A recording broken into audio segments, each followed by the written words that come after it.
Would you stay silent? Or let revenge speak for you? Welcome to the stories on Shattered Vengeance. Step into a world where love turns dangerous, revenge feels inevitable, and every story drags you deeper into the shadows of desire, betrayal, and the human heart. Let's begin today's story. The first sign something was wrong came from my neighbor Deborah, who texted me a photo at 2:14 p.m. on a Saturday. "Is your sister selling your house?" The photo showed a for sale sign in my front yard. Professional photography. Sleek modern design. Willow Creek Estates, $485,000. Open house Sunday, January 4th p.m. I was in Chicago for a medical conference. My house was in Austin, 1,200 miles away. I called my sister immediately. "Oh good, you saw the sign." Ashley sounded delighted. "I was going to tell you tonight. I found the perfect buyers for the house. Young couple, pre-approved, they're offering asking price." "Ashley, you can't sell my house. It's not just your house, it's the family house. Mom left it to both of us." "Mom left it to me. You got the condo in Denver. Remember? We signed the estate paperwork 3 years ago." Silence. "Then, that's not how I remember it. It's how the will was written. The house is solely in my name. You have no legal claim to it." "Well, that's just a technicality. Morally, it's family property. And since you're never there, you travel constantly for work. It makes sense to sell it and split the proceeds. I've already done all the work. The listing went live yesterday." I pulled up Zillow on my phone. There it was, 2847 Maple Drive. 4 bedrooms, 3 baths. Charming family home in desirable Willow Creek Estates. Listed by Ashley Morgan Real Estate. My sister had become a realtor 6 months ago after her third multi-level marketing venture collapsed. "Ashley, take down the listing immediately." "I can't. I have showings scheduled. I've already invested money in staging and photography." "With whose permission?" "I used the spare key Mom gave me. The house looked dated, so I hired a staging company. It looks amazing now. You're going to love what we've done with the master bedroom." "You broke into my house and staged it?" "I didn't break in, I have a key. And I'm helping you maximize value. You should be thanking me." I hung up and called the listing agent number on the Zillow page. It rang through to Ashley's cell phone. I cut the conference short and caught a flight home that night. Landed in Austin at 11:47 p.m., drove straight to my house. The staging was extensive. My furniture was gone. Replaced with sleek modern pieces that looked like they belonged in a catalog. My personal photos were removed. My bookshelves were filled with decorative objects I'd never seen before. My bedroom had been completely transformed. New bedding, new nightstands, even new artwork on the walls. I found my actual belongings in the garage. Piled in boxes. Labeled owner's items removed before closing. I called Ashley again. "Where the hell is my furniture?" "In storage. The staging company handles it. Don't worry, everything's insured." I didn't authorize storage. I didn't authorize staging. I didn't authorize anything. "Claire, you need to calm down. This is business. The house shows better with professional staging. I'm trying to get you top dollar. I'm not selling. You're being emotional. This is exactly why I didn't involve you in the process. You're too attached to a house you barely live in. Let me handle the business side and you'll see this was the right decision." Sunday morning, I was in my kitchen, surrounded by someone else's furniture, when the doorbell rang. A couple in their 30s, dressed for an open house, smiling expectantly. "Hi. We're here for the 1 o'clock showing." "There is no showing. The house isn't for sale." The woman's smile faltered. "But the listing says open house today." "The listing is fraudulent. My sister posted it without authorization. I'm the owner and the property is not for sale." The man pulled out his phone, showing me the Zillow listing. "It says here that Ashley Morgan is the listing agent representing the family estate." "There is no family estate. My mother died 3 years ago and left this house to me. My sister has no ownership stake and no authority to sell it." They left quickly, confused and apologetic. Over the next hour, 17 more people showed up. I told each of them the same thing. By 2 p.m., my doorbell had rung 32 times. Ashley arrived at 2:47 p.m. with a lockbox and a briefcase full of listing materials. "What are you doing?" She stared at the couples leaving my driveway. You're scaring away potential buyers. There are no potential buyers because the house isn't for sale. Claire, I have contracts ready. I have 3 offers coming in tonight. You're sabotaging a legitimate real estate transaction. You can't have a legitimate transaction for property you don't own. She pulled out paperwork. I have documentation proving co-ownership.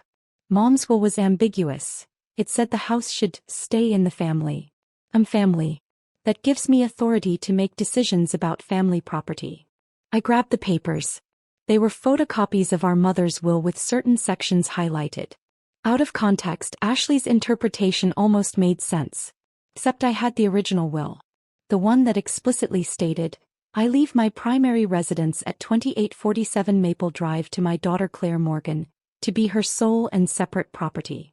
Ashley, this is fraud. You're presenting doctored documents to support a fake claim. I'm presenting legitimate estate papers that support my co-ownership. You don't have co-ownership. Mom gave you the Denver condo. We signed final estate documents. You got $340,000 in property. I got the Austin house.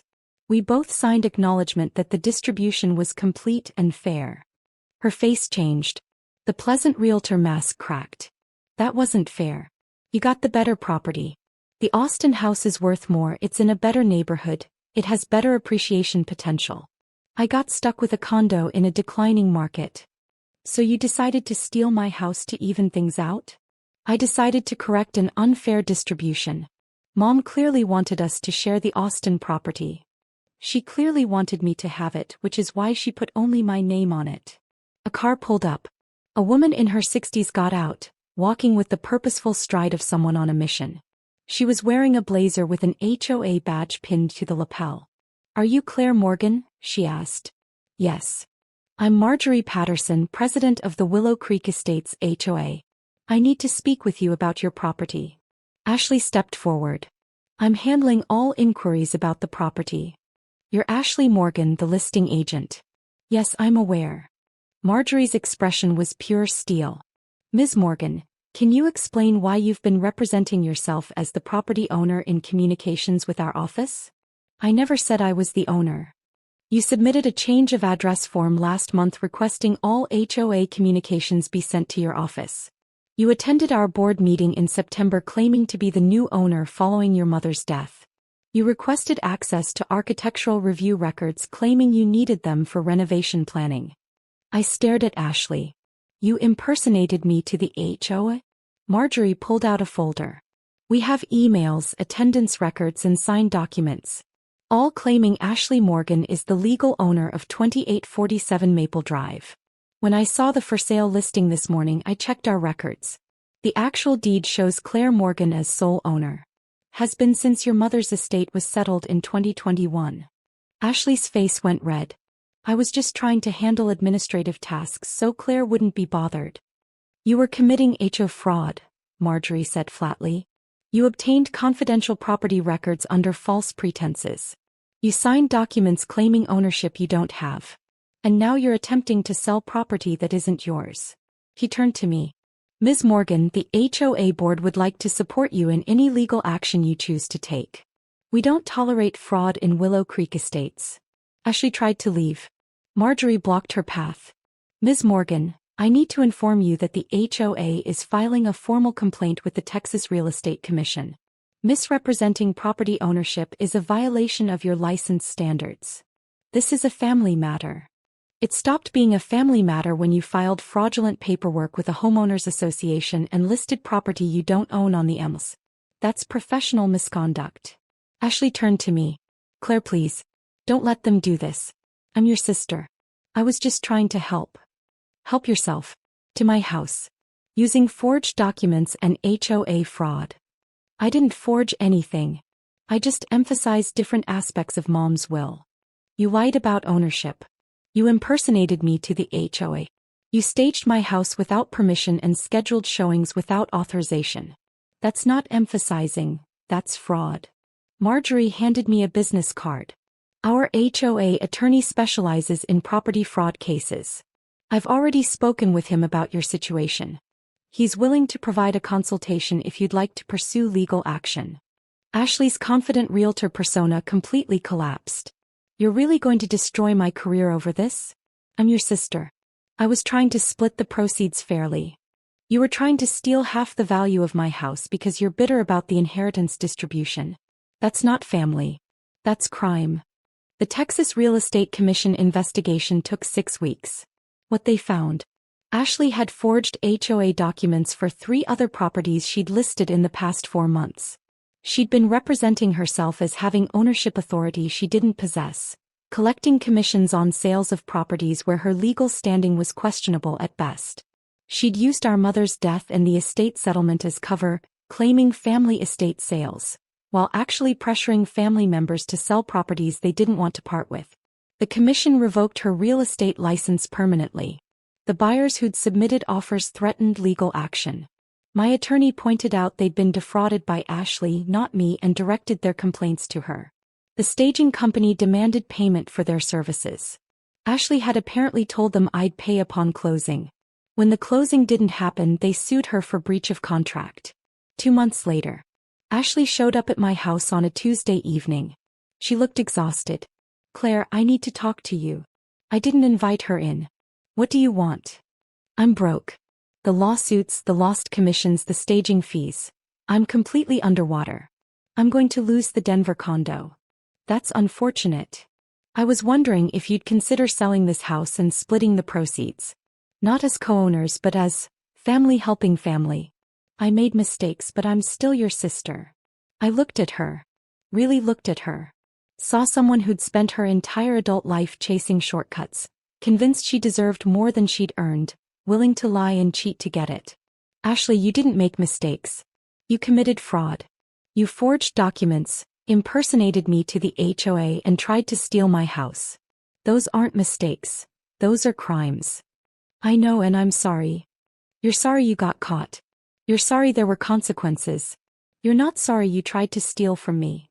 He started crying. "What am I supposed to do? I have nothing left. Get a job. A real job, not another scheme. Stop looking for shortcuts. Stop thinking you're entitled to other people's property. And stop expecting me to bail you out of problems you created. So you're just going to watch me lose everything? I'm going to watch you face the consequences of your choices. Just like I faced the consequences of mine when I worked 2 jobs to pay for medical school, when I spent years building my career, when I lived below my means to save for investments. You don't get to skip those steps by stealing from family." She left. I haven't heard from her since. I still live in the house. Removed all of Ashley's staging, brought my furniture back from storage, made it mine again. The HOA sends me all communications directly now. Marjorie became a friend. Turns out we both collect vintage medical equipment.